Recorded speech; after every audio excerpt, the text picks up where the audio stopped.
जो बच्चों मेरे हाथ में है वो क्या है? दर्पण। अब दर्पण क्या है ना? इसका आकार देखो हमको कैसा दिख रहा है। अब दर्पण है क्या?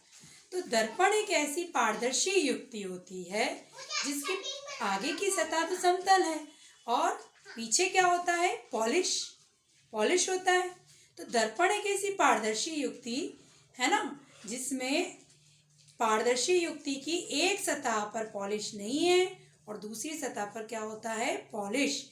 और ये प्रकाश के परावर्तन के सिद्धांत पर कार्य करता है।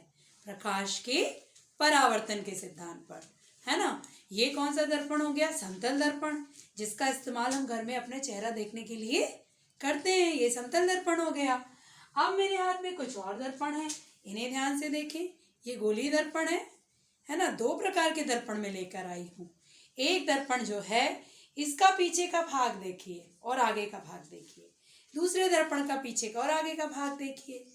जहां पर आपको ये उठा हुआ परावर्तक पृष्ठ दिखता है, उठा हुआ, है ना, और पीछे क्या है? पॉलिश।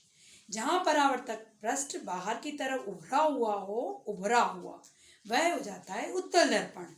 और जहां परावर्तक पृष्ठ अंदर की तरफ हो, भीतर की तरफ या अंदर की तरफ, वह हो जाता है अवतल दर्पण। ये दोनों गोल आकार के हैं। गोलीय दर्पण दो प्रकार के हो गए। एक हो गया उत्तल दर्पण, जहां उभरा हुआ परावर्तक पृष्ठ है, और दूसरा हो गया अवतल दर्पण। यहाँ पर जो पृष्ठ है वो अंदर की तरफ है। हम अपने हाथ की हथेली के गोले से भी समझें। ये देखें, यहाँ पर ये अंदर की तरफ है और बाहर की तरफ क्या है? पॉलिश।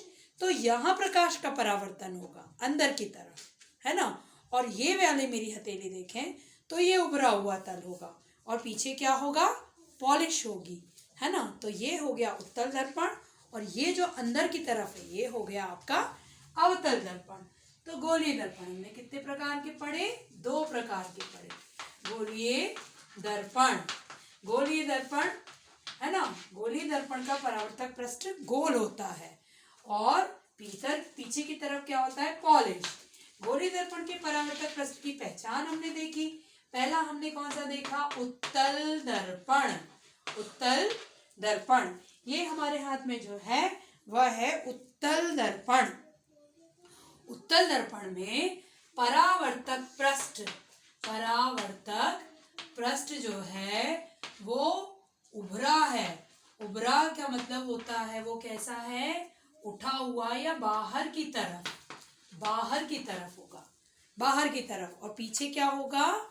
पॉलिश होगा। तो उसे हम कहेंगे उत्तल दर्पण। अवतल दर्पण की पहचान हमने देखी। ये अवतल दर्पण है। इसमें परावर्तक पृष्ठ, दूसरा हमने जो देखा है अवतल दर्पण। अवतल दर्पण की पहचान बहुत सरल हो गई। यहाँ पर ये अंदर की तरफ है परावर्तक पृष्ठ और पीछे क्या होती है? पॉलिश। तो इसका जो परावर्तक पृष्ठ होता है, परावर्तक पृष्ठ, ये होता है अंदर की ओर या केंद्र की ओर, अंदर होता है ना। इस तरीके से हम इन दोनों दर्पणों की क्या कर सकते हैं? पहचान। अब जो मेरे हाथ में है ये हम चेहरा देखने के लिए उपयोग में लाते हैं। यह कौन सा दर्पण है? बोलिए। समतल दर्पण। समतल दर्पण में देखिए ये समतल बना हुआ है परावर्तक पृष्ठ, समतल परावर्तक पृष्ठ होगा और पीछे क्या होगा? इस पे पॉलिश। तो ये वाला जो हमारा दर्पण होता है ये समतल दर्पण होता है। तो इस तरीके से हम समतल दर्पण का जो परावर्तक पृष्ठ होता है, ये समतल दर्पण का परावर्तक पृष्ठ कैसा होगा? ये समतल होगा। परावर्तक पृष्ठ समतल होता है। तो दर्पण हमने सीखा। दर्पण एक ऐसी युक्ति है जो परावर्तन के सिद्धांत पे कार्य करती है। दर्पण एक ऐसी युक्ति है,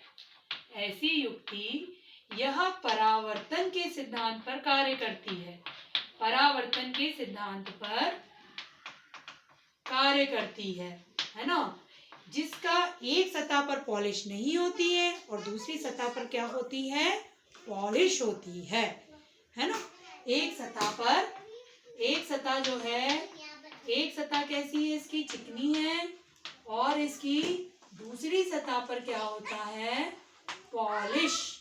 पॉलिश क्यों रखते हैं? यदि पॉलिश नहीं करेंगे तो परावर्तन। अब परावर्तन की क्रिया क्या है, ये बहुत सरल है। आपने ऐसे ये धूप में प्रकाश में खड़े हो गए होंगे। अब प्रकाश में जब खड़े होते हैं तो प्रकाश इस पे पड़ता है और प्रकाश इस दर्पण से टकराता है और इसी दर्पण की आपको जो प्रतिबिंब है वो कहाँ दिखाई देती है, एक दीवार पे दिखाई देती है ना।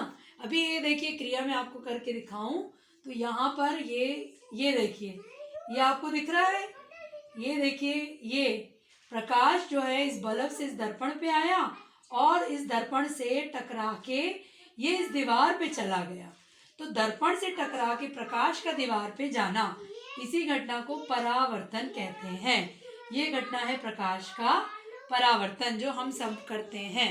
तो आज हमने ये दर्पण पढ़े और इन दर्पणों की पहचान सीखी। कल इनकी मैं आपको परिभाषाएं सिखाऊंगी। ठीक है।